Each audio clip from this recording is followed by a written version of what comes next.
নমস্কার বন্ধুরা, আজ আমি চলে এসেছি আর একটা রেসিপি নিয়ে। এটা কিন্তু একটা অন্যরকম রেসিপি। এই যে কাঁকরোলগুলো তোমরা দেখতেই পাচ্ছ, আমি কাঁকরোলগুলোকে এইভাবে কেটে নিয়েছি। একটু মোটা মোটা করে কিন্তু কেটেছি, একদম পাতলা না। এর মধ্যে এবার লবণ আর হলুদ মাখিয়ে নেব।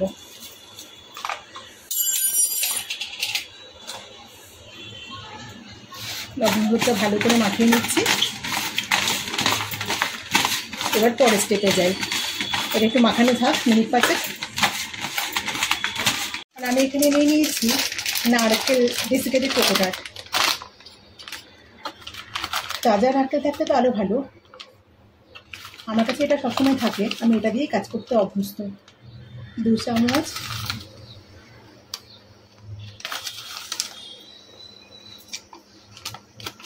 চার চামচ আমি নিয়ে নিলাম। যেহেতু এটা শুকনো, তাই অল্প সামান্য একটুখানি জল দিয়ে আমি এটাকে ঘুরিয়ে নেব।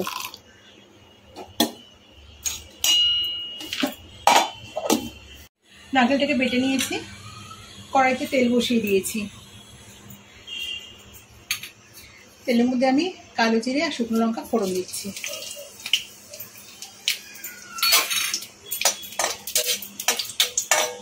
ফোড়নটাকে ভালো করে ভেজে নিলাম।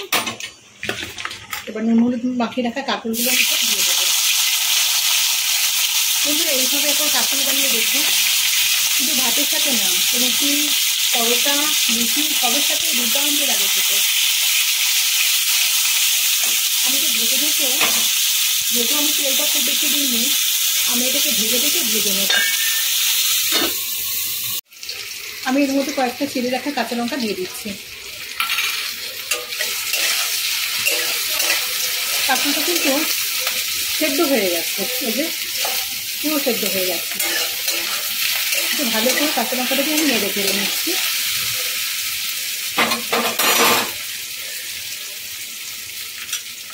গ্যাসটা কিন্তু একদম লোতে রেখেছি। এবার এর মধ্যে বেটে রাখা নারকেলটা আমি পুরোটা দিয়ে দেবো।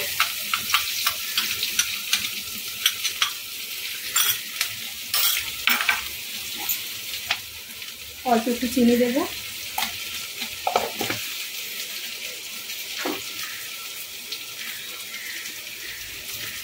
সামান্য একটুখানি লবণ দেবো।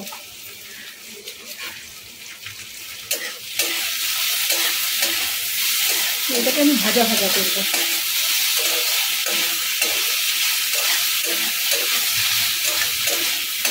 গ্যাসটাকে আমি এখন বাড়িয়ে দিয়েছি, নাহলে কিন্তু এটা ভাজা ভাজা হবে না।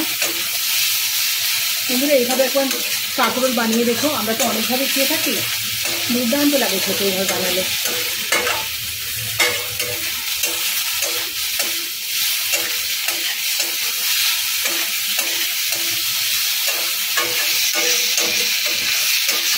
ভালো করে নাড়তে হবে।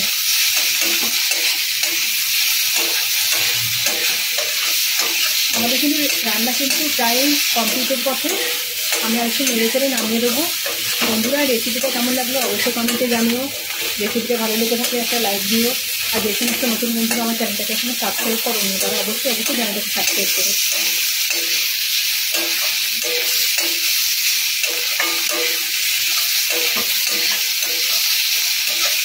বন্ধুরা, হয়ে গেছে।